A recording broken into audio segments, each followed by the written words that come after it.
जय हिंद। आप देख रहे हैं बाहु एक्सप्रेस और मैं हूं आपके साथ राजेंद्र राणा। ये जो तस्वीरें में आप लाइव विजुअल देख रहे हैं, ये केंद्रीय मंत्री केंद्रीय उद्योग मंत्री अनुप्रिया पटेल जी इस समय जिला राजौरी के दौरे पर इस समय लंबेड़ी धराड़ जो ब्रिज था उस ब्रिज का उद्घाटन करने के लिए यहाँ पर इस समय टेरा धराड़ ब्रिज पर इस समय मौजूद हैं और उनके द्वारा उनके कर कमलों के द्वारा इस समय जो टेरा धराड़ का जो ब्रिज था उस ब्रिज का यहाँ पर रिबन काट कर यहाँ पर शुभारंभ किया जाएगा। आप लाइव तस्वीरों में देख रहे हैं किस प्रकार जो केंद्रीय मंत्री थी वह यहाँ इस समय जो राजौरी डिस्ट्रिक्ट के दौरे पर इस समय पहुंची हैं और इनके साथ डीसी राजौरी राजेश कुमार श्रवण साहब भी इस समय मौजूद हैं। और इस समय जो उनका दौरा था, आज का जो इनका जम्मू कश्मीर का दौरा था, दौरे के प्रथम प्रवास पे इस समय जो जिला राजौरी के इस समय लंबेड़ी धराड़ जो ब्रिज था उस ब्रिज के उद्घाटन के लिए यहाँ पर पहुंची हैं। आप लाइव तस्वीरों में देख रहे हैं। हम इनसे बात करने की कोशिश करेंगे कि जिस प्रकार इस समय वह डीसी राजौरी से बातचीत कर रहे हैं और हम उनके साथ बातचीत करने का प्रयास करेंगे। उनसे जानना चाहेंगे कि ये जो विकास की बड़ी बड़ी परियोजनाएं जिनका ख्वाब यहाँ पर जनता को दिखाई जाती थी, आज उनको हकीकत में यहाँ पर अमली जामा पहनाया जा रहा है और क्या कहेंगी, उनसे हम बात करने के लिए इंटरेक्ट होंगे। मैडम, स्वागत है आपका। जिस प्रकार यहाँ ये जो बॉर्डर का सीमावर्ती क्षेत्र है, यहाँ पर अक्सर गोलियों की गड़गड़ाहट यहाँ पर सुनाई देती थी। आज बड़े बड़े प्रोजेक्ट जिस ब्रिज का उद्घाटन करने के लिए आप यहाँ पहुंचे हैं, इस ब्रिज का जो फाउंडेशन स्टोन 1980 में रखा गया था, लगभग 41 वर्ष के बाद ये जो पुल जनता को आज एक सौगात के रूप में आप देने यहाँ पे आए हैं। क्या कहेंगे, ये जो विकास की बड़ी बड़ी परियोजनाएं जो जनता को यहाँ पर सपने दिखाई जाते थे उनको अमली जामा पहनाया जा रहा है, क्या कहेंगे इस पे? मैं यहाँ जम्मू कश्मीर की जनता को और विशेष तौर से आज यहाँ इस क्षेत्र की जनता को माननीय प्रधानमंत्री जी का यही संदेश देने के लिए आई हूँ कि सरकार को जम्मू कश्मीर की आवाम की चिंता है, उसकी फिक्र है और जम्मू क्षेत्र के लिए, कश्मीर क्षेत्र के लिए विकास को आगे बढ़ाने के लिए सारे प्रयास सरकार कर रही है। यहाँ पे ये जो पुल आज हमने इनॉग्रेट किया है, आसपास के 10 गांव हैं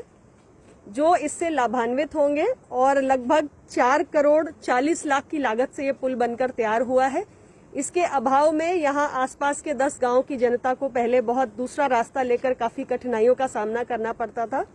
लेकिन अब इसके पुल के बनने के बाद से हमारे जो ग्रामवासी हैं उनको आवागमन में सारी सुविधाएं होंगी। भारत की सरकार पूरी तरीके से समर्पित है जम्मू कश्मीर के विकास के लिए। विशेष तौर से मैं तो वाणिज्य और उद्योग मंत्रालय में राज्य मंत्री हूँ। हमारे मंत्रालय का ये प्रयास है कि एक तरफ यहाँ के जो इस क्षेत्र में इंडस्ट्रीज हैं उसका भी विकास हो, उद्योग का विकास हो। उसके लिए जम्मू कश्मीर के लिए विशेष तौर से एक नई इंडस्ट्रियल पॉलिसी भी लेकर हम आए हैं और उसमें तमाम किस्म के इंसेंटिव्स दिए जा रहे हैं। और इसके साथ ही क्योंकि यहाँ पर एक बहुत ही हमारी रिच विरासत है, यहाँ का हैंडलूम है, हैंडीक्राफ्ट है, एग्रीकल्चर उत्पाद हैं, तो हमारी ये भी कोशिश है कि इस क्षेत्र से निर्यात को भी बढ़ावा मिले और $400 बिलियन मर्चेंडाइज एक्सपोर्ट का जो टारगेट रखा है माननीय प्रधानमंत्री जी ने,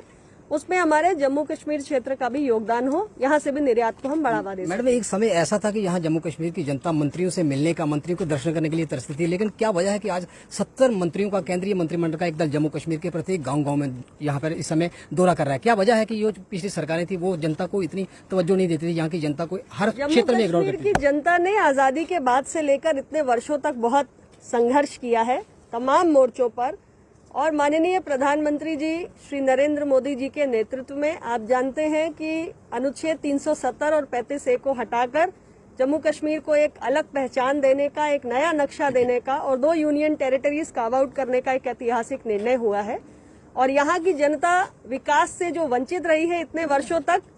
अब वो वंचित ना रहे। इस क्षेत्र में समृद्धि हो, इस क्षेत्र में तरक्की हो, यहाँ के युवाओं के हाथों में रोजगार हो, हर वो सुविधा जो देश के अन्य राज्यों में आम जनमानस को मिल रही है वो जम्मू कश्मीर की जनता को मिले। इसके लिए हम सारे सरकार के प्रतिनिधि हैं, हम यहाँ पर आ रहे हैं जनता के मन में एक विश्वास पैदा करने के लिए कि सरकार हर मोर्चे पर आपके साथ खड़ी हुई है और इस क्षेत्र का विकास होगा। मैडम, आपके पास जैसे उद्योग मंत्रालय आपके पास है, जैसे राज्य मंत्रालय आपके पास है, यहाँ पर अगर डिस्ट्रिक्ट राजौरी की कालाकोट की हम बात करें तो यहाँ पर एक जो यहाँ पर कोयला खादान है, यहाँ के जो मजदूर हैं वो आज भी लगभग कई वर्षों से यहाँ पर मैडम वो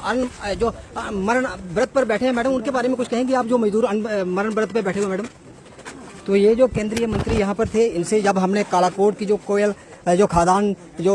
वर्षों से यहाँ पर बंद पड़ी हुई है और यहाँ पर जो मजदूर इस समय भुखमरी की कगार पर हैं और कई बार उन्होंने मरण व्रत भी यहाँ पर रखा। बड़े बड़े मंत्री यहाँ पर आए, जितने भी यहाँ पर सरकारें रही, जहाँ की जम्मू कश्मीर की अगर 2014 की भाजपा PDP की जो साझा सरकार रही, उस सरकार की अगर हम बात करें तो जो यहाँ पर इंडस्ट्री एंड कॉमर्स मिनिस्टर थे चंद्र प्रकाश गंगा जी भी वहां पर पहुंचे थे, उन्होंने उनको आश्वासन दिया था। लेकिन आज भी वो कालाकोट जो कोयला खदान के जो मजदूर हैं, आज भी उनका जो परिवार है भुखमरी की कगार पर है। जब हमने मंत्री अनुप्रिया पटेल से जब हमने बात की तो उन्होंने इस सवाल का जवाब देने से लगभग उन्होंने इनकार कर दिया और यहाँ से वो अपने आगे जो उनका नेक्स्ट जो कार्यक्रम है उस कार्यक्रम की ओर उन्होंने प्रस्थान किया। फिलहाल इस समय हम उसी ब्रिज के ऊपर खड़े हैं, मैं आपको लाइव तस्वीरें दिखाऊंगा। ये जो वो है ब्रिज है, इस ब्रिज की जो बॉर्डर के सीमावर्ती क्षेत्र को जोड़ने के लिए ये बहुत ही लाभकारी सिद्ध होगा ये पुल, क्योंकि इस क्षेत्र की जितनी भी जो पंचायती थी, जब भी यहाँ पर बॉर्डर के ऊपर जो शेलिंग होती थी, बॉर्डर के ऊपर गोलाबारी होती थी, तो यहाँ का जो राष्ट्रभक्त समाज यहाँ से पलायन करता था। तो कई बार बरसात के दिनों में जब इस दरिया के अंदर, इस तवी के अंदर बाढ़ आई होती थी तो लोग जो लगभग थे वह गोलियों की गड़गड़ाहट और जो गोले उनके परिवार के, जो उनके बच्चों के ऊपर आके उनके मकानों के ऊपर गिरते थे, मजबूर होकर वह वहां पर मायूस होकर उनको वहां पर जीवन काटने के लिए, रहने के लिए मजबूर होना पड़ता। फिलहाल ये जो बड़ी परियोजना, एक नया पुल लगभग 41 वर्ष के बाद कांग्रेस की सरकार के दौरान स्वर्गीय मास्टर बेरीराम जी के द्वारा यहाँ पर फाउंडेशन स्टोन रखा गया था और 41 वर्ष के बाद जनता को बड़ी सौगात मिली है और बॉर्डर की जितनी भी सीमावर्ती क्षेत्र की जो पंचायती थी उनको बेहतर कनेक्टिविटी मिलेगी और डिफेंस के लिहाज से ये सड़क बहुत ही महत्वपूर्ण है। फिलहाल आप देखते रहे बहुत वीडियो जर्नलिस्ट सचिन राणा के साथ लंबेड़ी से मैं राजेंद्र राणा।